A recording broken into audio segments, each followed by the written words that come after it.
Hello everybody, it's IDs. I hope you're doing well. If you're new here, welcome aboard. On this channel I talk about mixing tips, but also about mastering, recording, production, actually everything related to music production. Today in this video I'm gonna talk about one of the most essential tools of music mixing, which is the EQ. I'm gonna give you all the fundamentals you need to know to EQ your vocals like a pro in all your future projects. But before we start, please make sure you hit the subscribe button so you don't miss my next videos and you're the first one to know every time I release new videos on this channel. Also, if you need all the basics of vocal mixing and not only on how to EQ your vocals, you can download my free ebook on vocal mixing in the field of pop and hip-hop mixing. It is in the description. Okay, let's get started this video. I'm gonna start this video with a quote that may completely change your current view of vocal mixing.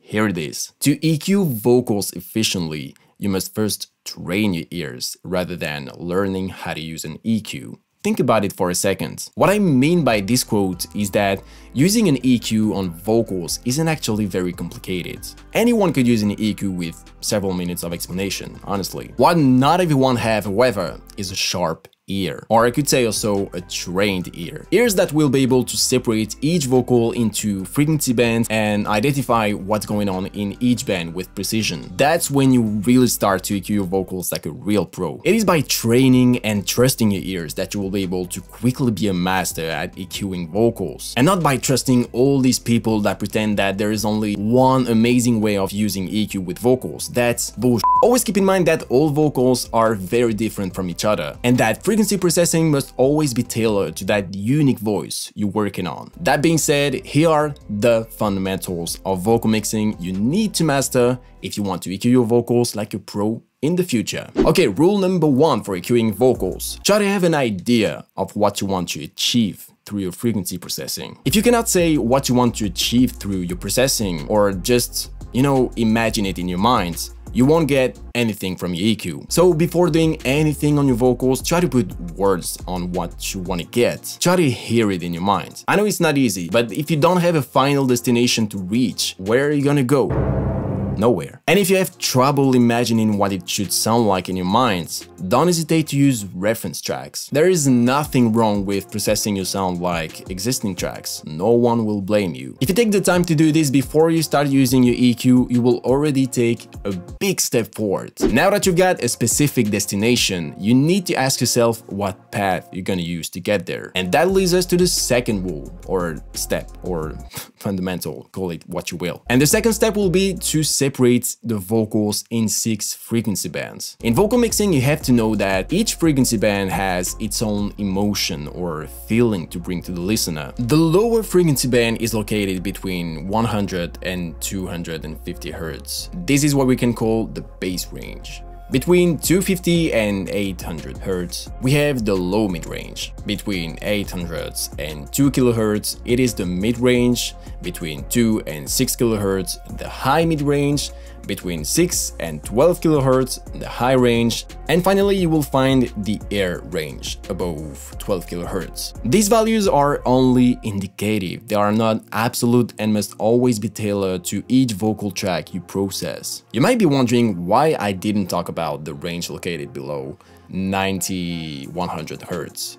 It's simply because in vocal mixing, everything below 100 Hz is useless. It is super rare that singers go down below this frequency. All you will find below 100 is rumble, background noise, plosives, so honestly there's nothing to deal with in this range. As I told you, each frequency band is linked to an emotion or feeling. Let's start with the bass range. That's where you'll find all the warmth of the vocal. If you boost it too much, your vocals will sound boomy. If you reduce it too much, it will sound very weak and mushy.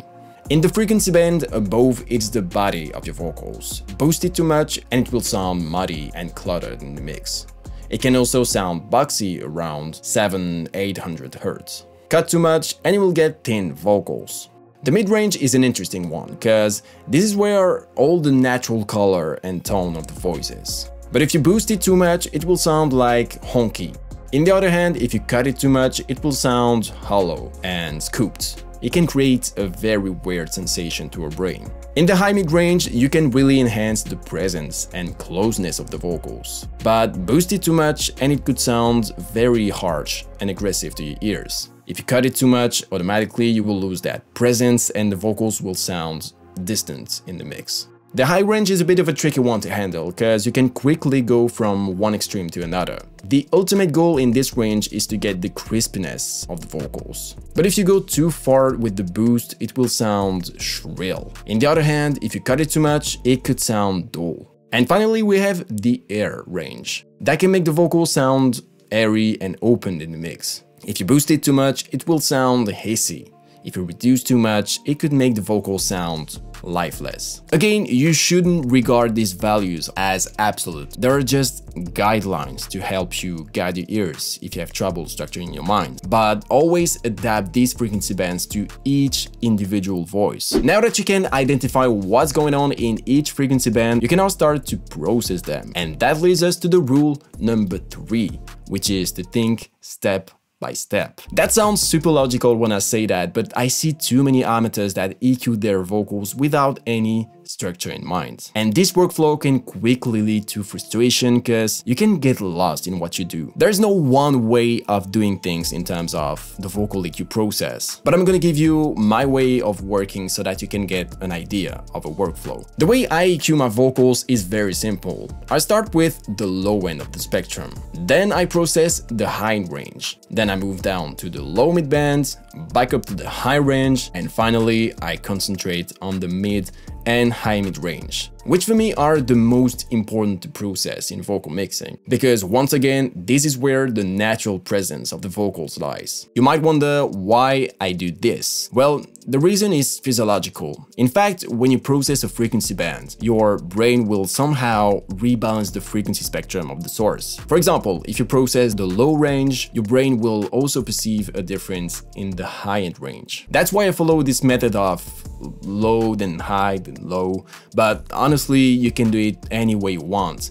Just try to set yourself a path that you apply to every mix, and it's gonna help you a lot. I still have 2 rules to share with you in this video, but if you enjoyed what you've learned so far, make sure you hit that subscribe button. The next rule, so rule number 4, will be to prioritize subtractive EQ in your processing. As you know, with an EQ, you can either boost the frequency band or reduce it. And in vocal mixing, I'm convinced that you first have to think reduction and cleaning rather than boosting and enhancing. Because if you don't take the time to clean up your vocals, you will probably boost many flows from the vocals and end up with something just not pleasant to listen to. And also, by proceeding this way, you will never fall into the trap of boosting everything and anything without really knowing what you're doing. And don't think that by thinking reduction and cleaning, you will automatically end up with something weak or not exciting, because by using subtractive EQ, you could naturally, without realizing it, do additive EQ. Okay, I might have lost you here, but let me show you a very simple example and you'll get what I mean. Let's say I want to boost everything above 1 kHz. So I could simply boost that range with a shelf, which makes a lot of sense. But I could also think the other way around and reduce all the frequencies below. If I adjust the output gain accordingly, the result will be exactly the same. Which means that by thinking completely oppositely, I get the same result. There are some very good engineers that even think only subtractive and that get wonderful results in the mix. It is the case, for example, for Young Guru, which is a legendary producer and sound engineer in hip-hop music. And the last rule will be very quick, but it's probably the most important one. Listen in context. Never forget when you mix vocals that you're doing mixing, which means that the goal will be to blend all the elements of the mix to create a unified and pleasant whole. I always say that a sound might be just right in itself when you listen to it in solo, but very bad in the mix, which is the most important thing to focus on. So when you're EQing your vocals, don't forget to sometimes just turn off that solo button for a couple of seconds and then come back to it to make sure to shape something that sounds good in context. Let's EQ a vocal now. Want me, don't want me, you know I won't be no plan B, no falling again, just out here killing again, no. Want me, don't want me, you know I won't be no plan B. No falling again, just out here killing the game. No, want me, don't want me, you know I won't be no plan B. No falling again, just out here killing the game. No, wanna be only myself can do it just like this. You know that you're missing, don't come back again.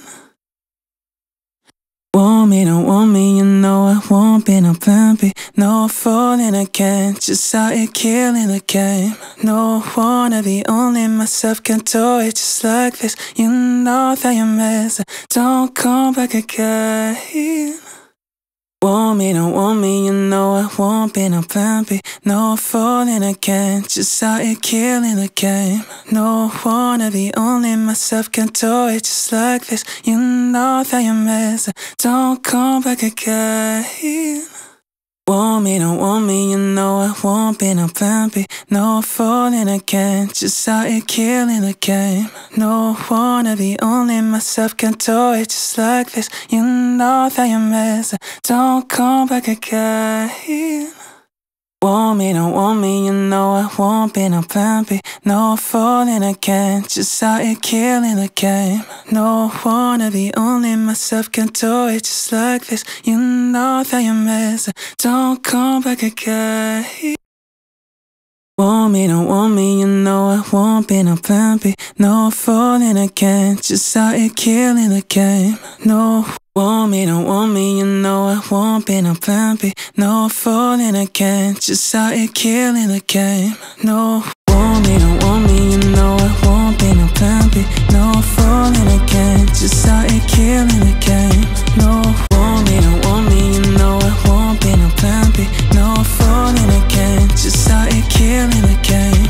No, wanna be only myself can do it just like this. You know that you're missing. You might have seen that I sometimes sweep through the frequency spectrum with a very narrow band. I will talk about this mixing principle more deeply in the next video. And if you're watching this video later, the next video will be right here. That is it for this video. Thank you so much for watching all the way through. I hope this video will help you get better vocals in the future. Before we end up this video, please make sure you drop your like and subscribe to this channel if you want to watch more content like this one. If you have any questions, please post them in the comments and I will be very happy to answer them as soon as I can. Again, thank you for watching. See you soon. Bye-bye.